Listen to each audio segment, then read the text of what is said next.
Minister of Water and Environment of Uganda. If you could please share with us your thoughts on financing in the water sector. Thank you very much. Is it okay?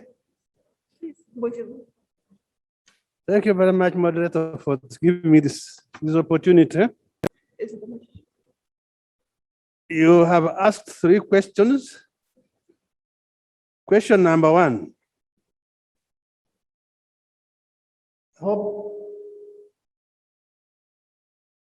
How the current financing gap in the water sector would impact achieving the water sector related SDGs by 2030.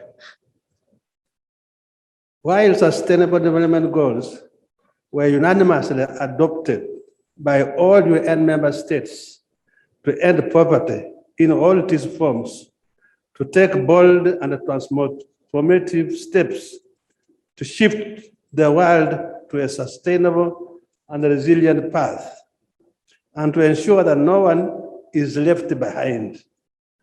The commitment in terms of financing has not been forthcoming. This is particularly so for the water sector and the other related sectors. I therefore fully agree that the water sector is always facing lack of adequate finance. Let me give you a specific example from my country. My ministry, the Ministry of Water and Environment, developed a strategic sector investment plan in 2018 to guide annual investments in my sector up to the year 2030. It was noted that in order to meet the sector's targets across all the 24 indicators, measuring the key activities of the sector, including sustainable development goal commitments, the sector will need a large increase in funding, over 9 times the current levels. As part of developing the strategy, 3 future funding scenarios were explored. It was noted that under business as usual funding, the sector will not reach any of these 2030 targets. With a 50% increase in annual funding, 3 targets would be met. However, 17 indicators will not have been met. With a 50% funding, the sector would meet 12 out of 21 targets. The above information clearly indicates that with the current financing of the water sector in Uganda, it will not be possible to achieve the water-related SDGs by 2030. In the absence of the funding increase, the sector is, however, making strategic trade-offs between investments to best use the limited funds available. Question 2, enabling how governments can improve the enabling environment. With less than 10 years to go before 2030, there is a need to explore new approaches for investment in water and sanitation. Achieving water sector related SDGs requires a lot of investment. My country, Uganda, has provided an enabling environment for investment in water and sanitation infrastructure. Financing and resource mobilization for the implementation of Agenda 2030 is enshrined in the National Development Plan. The physical strategy emphasizes domestic revenue financing for sustainable growth.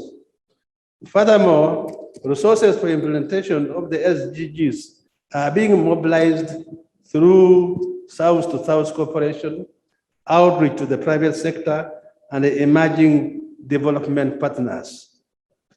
Most of the funding for provision of water and sanitation comes from government.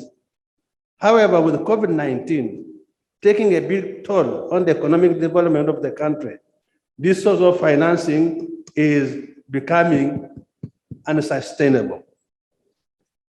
Similarly, we have been receiving a lot of support from the World Bank and African Development Bank. However, given the fact that our countries are already heavily indebted, getting money from these banks is again becoming more unsustainable. So with these challenges, we need to use available resources more efficiently and effectively to ensure that we reach the communities and the people that are still left behind to access water and sanitation services. We propose. We have to wrap up, but 30 seconds if you don't mind. Fun. We propose that a tariff should be set in such a way that it helps to meet the cost of extension of services to the underserved people. Because of time, I'm going to go to number 3 very quickly. I know our time is going. It is true that low-cost water and wastewater facilities projects will help in decreasing the financing in the water sector. In Uganda, for example, we are doing a number of things to make sure that we decrease financing in the water sector. We are developing large gravity flow schemes that deliver water without pumping to very many communities. This water also does not require treatment as it comes directly from the rocks. Then we are turning boreholes, which were, these are boreholes which were being pumped. Now we are turning them, we are putting solar pumps and then distribute the water to the people. Because we have found out that solar pumping is far cheaper.